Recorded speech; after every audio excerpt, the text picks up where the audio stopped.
परेशान और उदास पीयूष निकी के पास पहुंचा। What is happening Piyush?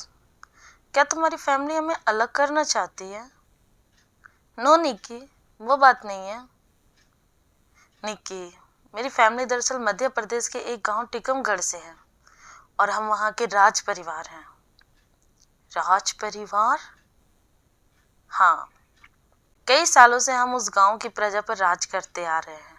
पहले हम वहां के जमींदार हुआ करते थे और फिर पैसे और रुतबे के बढ़ने के साथ साथ हम और पावरफुल होते गए और वहां के लोगों ने हमें अपना राजा मान लिया।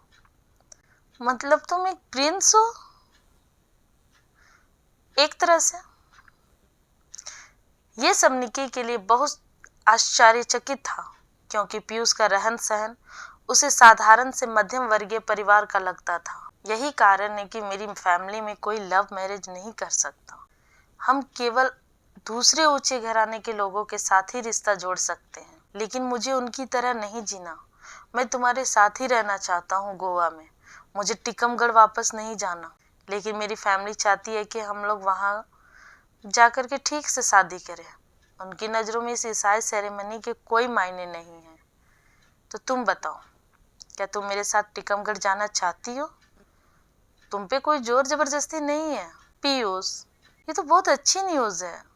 हमें टीकमगढ़ जाना चाहिए। सामने हम दोबारा शादी करेंगे। It will be fun. Nikki, मुझे डर लग रहा है कहीं तुम उन सब परंपराओं और रस्मों से परेशान ना हो जाओ जो मेरे यहाँ मानी जाती है, क्योंकि एक बार हम वहाँ चले गए तो उन्हें निभाने के अलावा हमारे पास और कोई रास्ता नहीं होगा।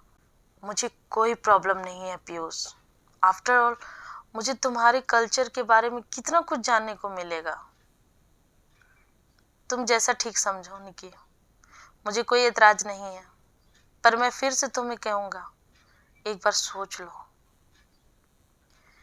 इसमें सोचना क्या है? मैं टीकमगढ़ जाकर के तुम्हारे परिवार के साथ रहना चाहती हूँ। वैसे भी मैं तुम्हारे और तुम्हारे परिवार के बीच क्या तनाव का कारण नहीं बनना चाहती।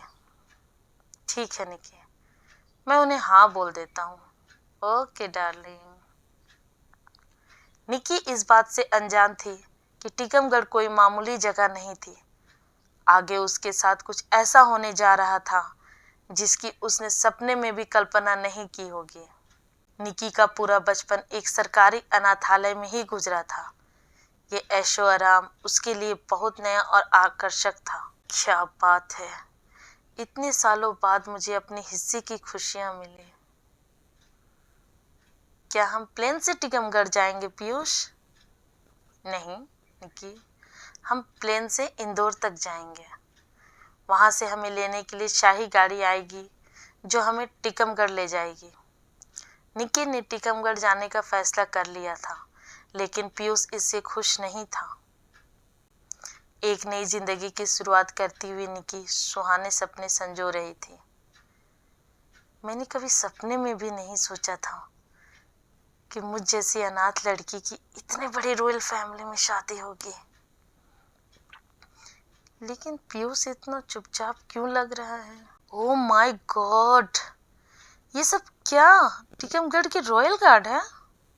हाँ, ये सब हमें लेने आए हैं। निक्की ने कभी ख्वाब में भी नहीं सोचा था कि जिसके ससुराल में उसका वेलकम इतने शानो शौकत के साथ होगा। आपका स्वागत है छोटी बहू रानी। बहुत से कच्चे पक्के रास्ते से उनका काफिला गुजरा और थोड़ी ही देर में निक्की अपने ससुराल टिकमगढ़ पहुंच गई। ओह वाह, इतना बड़ा पैलेस! निक्की के लिए ये दृश्य बेहद ही मनमोहक था। अपना ऐसा भव्य स्वागत देख करके उसकी खुशी का ठिकाना नहीं था। निक्की के कदम धीरे धीरे राजमहल के अंदर प्रवेश कर रहे थे और मन में एक ही सवाल बार बार आ रहा था, कितनी रॉयल तरीके से मेरे स्वागत हो रहा है। अमीरों की बात ही कुछ और होती है। या लोग भी कुछ बुरे नहीं हैं। ना जाने क्यों पीयूष मुझे यहाँ लेकर के नहीं आना चाहता था। पीयूष ने हमारी मर्जी के बिना शादी की, पर उसने बहू लाखों में एक ढूंढी है। ऐसी सुंदर लड़की तो शायद हम भी नहीं ढूंढ पाते। ठीक कहती है माँ जी, हमारी देवरानी तो एकदम चांद का टुकड़ा है। देवर जी बहुत भाग्यवान है। अब तुम थोड़ा आराम कर लो बहू रानी, बहुत थक गई होगी। कितनी सुंदर जगह है यार, यहाँ तो मैं राज करूंगी। तभी उसे कुछ याद आया। अरे अरे मेरा फोन कहाँ है? इतनी सारी रस्मों के बीच मैं अपना फोन चेक करना ही भूल गई। निक्की ने अपना पूरा लगेज छान मारा, लेकिन उसे अपना फोन कहीं नहीं दिखा। कहाँ चला गया मेरा फोन?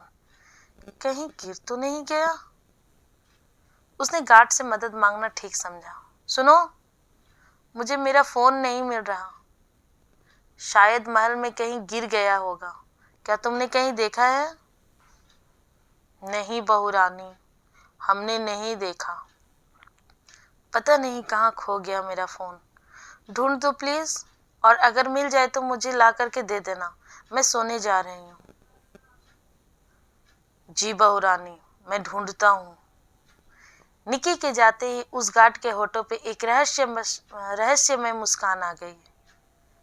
अब ये मोबाइल आपको नहीं मिलेगा बहू रानी। मालिक, यह रहा नई बहू रानी का फोन।